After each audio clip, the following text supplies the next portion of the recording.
is Jasmine Chipman. I am a secondary art education major at the University of the Bahamas. I went into art education because of my desire to make a change in my community. I believe that through teaching art, I will be able to impact the younger generation in a positive way and hopefully lead them onto a path of success. I am the Vice President of the Animal Advocacy Club and a member of the Brook Society. I find enjoyment in reading, knitting, and philanthropy. This semester has proved to be rather interesting. Through taking EDU 436, literacy in secondary schools, I have been able to gain a greater understanding of how literacy affects every subject. Everybody, my name is Miss Chipman. I'm going to ask you to introduce yourself. Just say your first name and say your favorite color to start the lesson off. Start from the front. You don't sound, just project the words.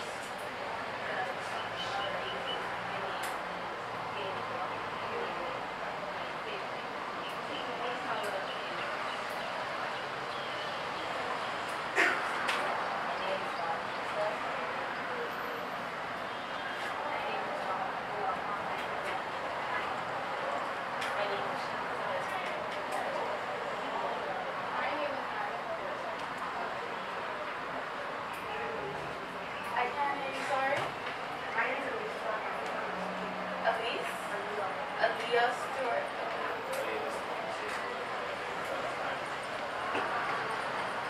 Good morning. My name is Bob. Sorry. Is it important?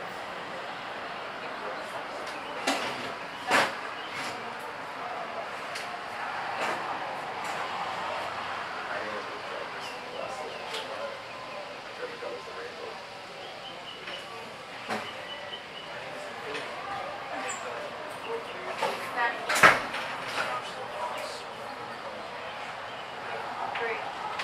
So, thank you for introducing yourself. Some rules before we get started into the work is that I don't like the students use bad words. So, if you do use bad words, I will take like 5% off from your work. If you don't complete the work or if you're being disruptive, I'm going to bring you down by the 11th grade. So, if you got an A, which is being disruptive the whole class, you will B. And it will keep going down as time progresses. So, our topic for today is moving. To start us off, we're going to play.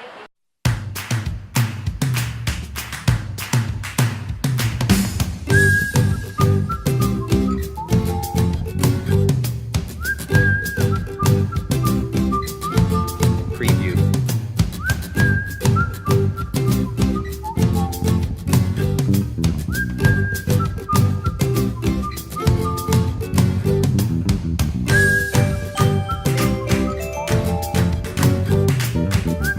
Preview.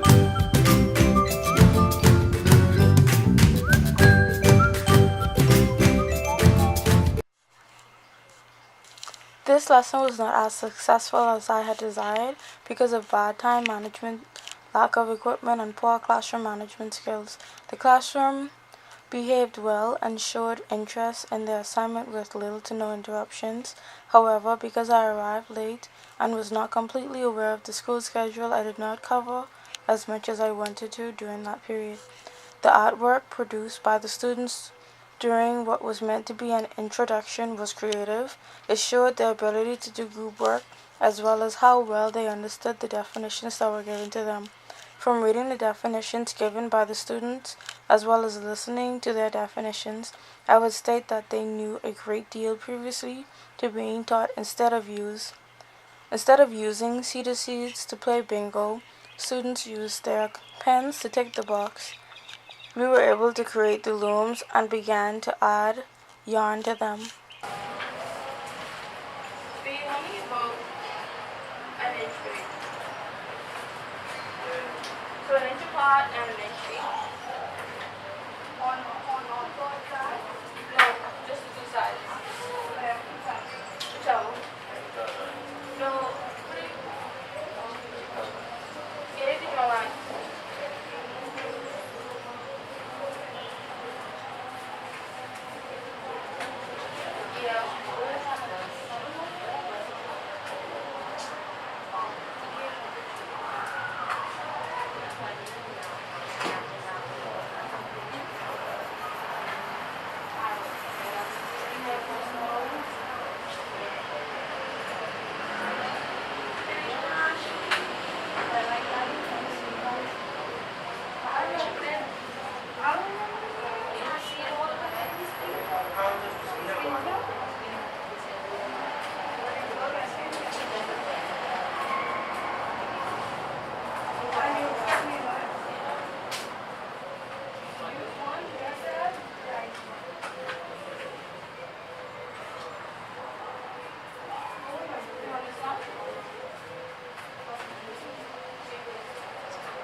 What, you square?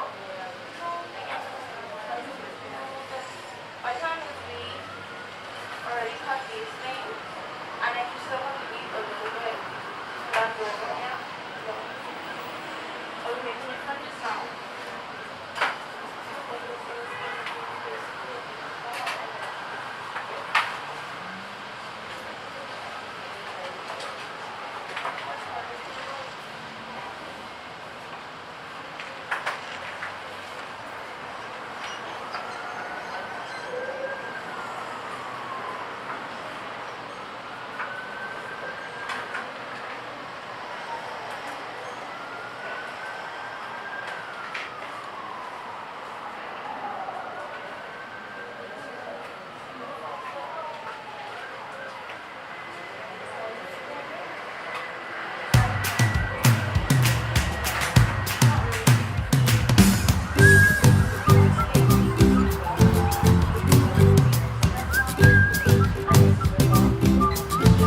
Preview.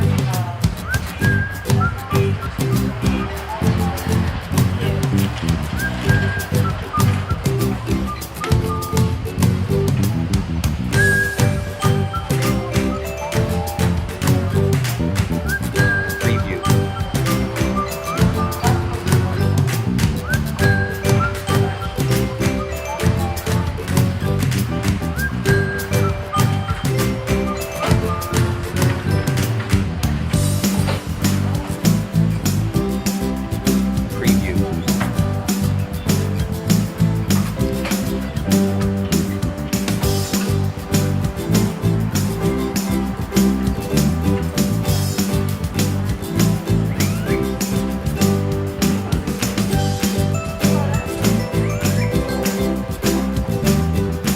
Preview.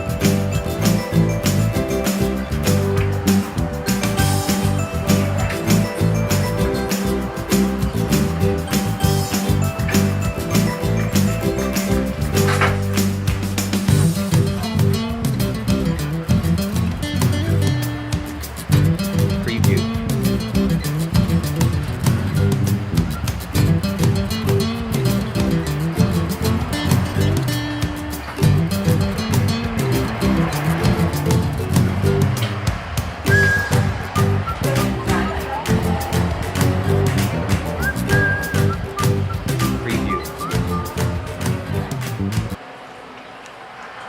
Lesson 2 took place on the same day as Lesson 1 during the second period. Students continued making their looms along with adding yarn. Since I had started the previous lesson late, I allowed students to just continue work instead of using the pre-planned introduction. This lesson went well in my opinion because at the end of it, most students understood how to do the plain stitch. The conclusion exercise was unable to be completed because I wanted students to weave up to at least half of their boards before I taught them the fringe technique. I wanted to do this to ensure that students were comfortable with the stitch to complete it on their own, but I ran out of time. Given the chance to teach this lesson again, I would have stopped the students earlier, taught them the fringe stitch, and allowed them to do the assignment before leaving. Instead, the lesson was ended with the students showing me their progress and listening to the instructions for next class.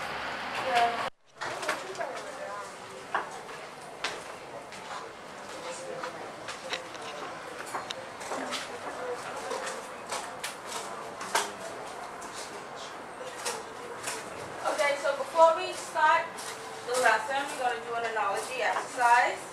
And it's pretty much stating, for example, if I say pencil is the paper, then a paintbrush is to paint a canvas. So I'm going to ask you those questions. We're going to do an analogy exercise to start off everything. You guys can have a seat. Okay. Analogy exercise, and it's pretty much me asking you a question and you would say what it is. So if I say, no. Yeah, what it relates to. Yeah.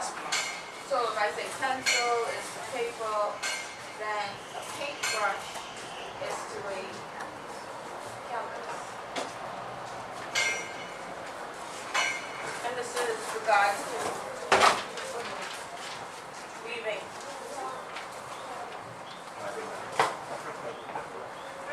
And we still have the vocabulary words on the board from last class.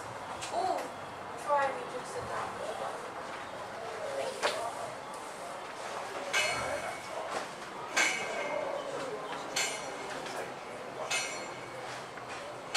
Pencil is to paper and as needles are to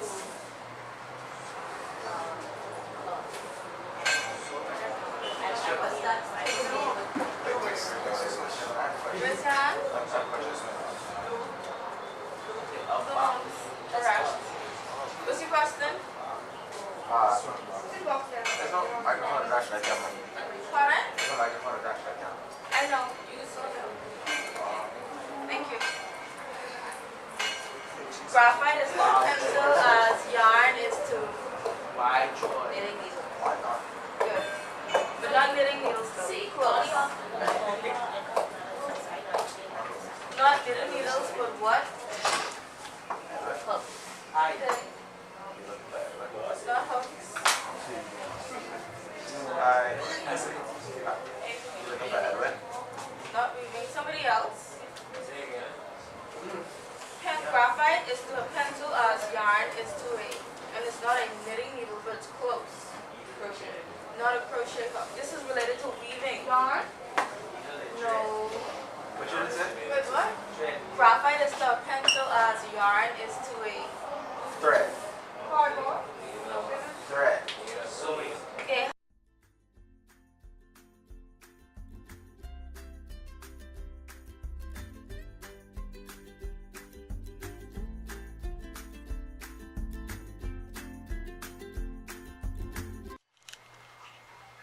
Although I was very nervous, the lesson seemed to have went a lot better than the previous two.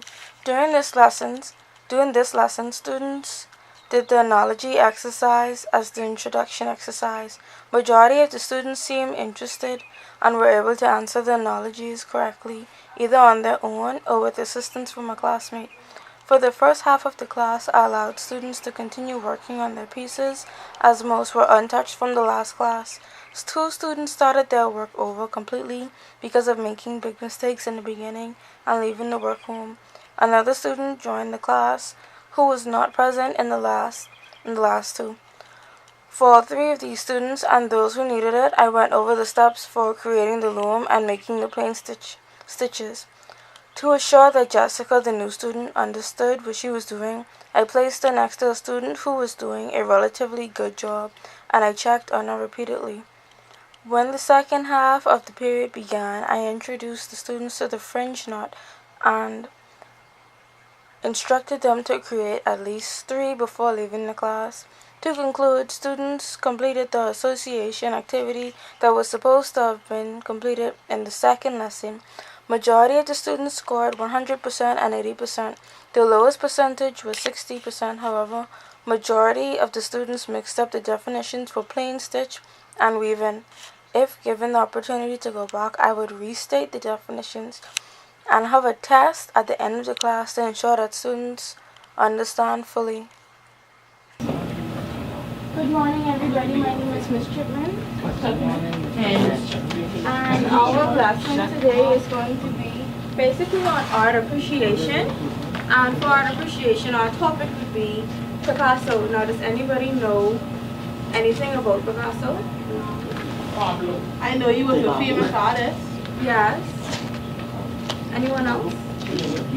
Picasso. You're a sharp man. I know he made your favorite art. What she just say though? Okay. Thank you.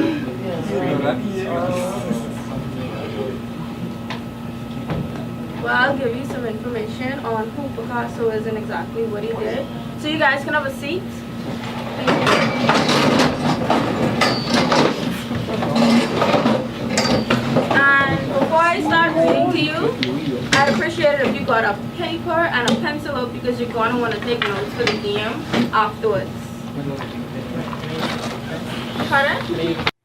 For the fourth lesson, I was given the task to teach on art appreciation. To do so, I focused on the artist Pablo Picasso. At the beginning of the lesson, I spoke to my students to gather an understanding of their prior knowledge on the subject. After doing so, I read the story to them and allowed them to do a semantic feature analysis activity. It gives the students a basis for comprehension with new words and allows me to test their comprehension skills. After teaching the lesson, I asked students to draw themselves using Pablo Picasso's Cubism style and to also write 2 sentences. The students faced many difficulties with creating the sentences and seemed rather frustrated with having to complete the task. They did, however, seem rather pleased at the end of the class after completing the assignment. It was not until after my lesson was completed that I learned a student in my class was autistic. Before knowing the information, I believed that the student was being intentionally rebellious. I then had to assist him by reducing his number of required sentences, creating the sentence for him, and spelling each word for him to write. Had I known that he was autistic from the beginning of the class, I would have allowed the students to work in pairs to create 3 sentences as opposed to 2. I believe that he would have been more engaged in the aspect of the assignment if he had one-on-one assistance from the start. Spain and has the distinction of being known as the greatest artist of the 20th century. Picasso's father was an artist and teacher who recognized Pablo's amazing art talent and encouraged him to be an artist. When Pablo Picasso was only 13 years old, his father gave all of his art supplies to Pablo. He studied art at the age of 15 at the Royal Academy in Art, Barcelona. At the age of 19, Picasso left Spain to live in Paris, France for 43 years, where he was surrounded by other artists and art from all over Europe. For the last part of his life, he moved to the south of France, which is where he died. By the time he died, he had created over 22,000 works of art, including drawings, paintings, sculptures, ceramics, stage designs, mosaics, and graphic arts. Pablo Picasso was born on October 12, 1881. What you say? Pablo Picasso was born in Spain, October 25th, 1881. And he died April 8th, 1973. That's something you want to take down. 1881? Is when he was born, yes. The year he was born in.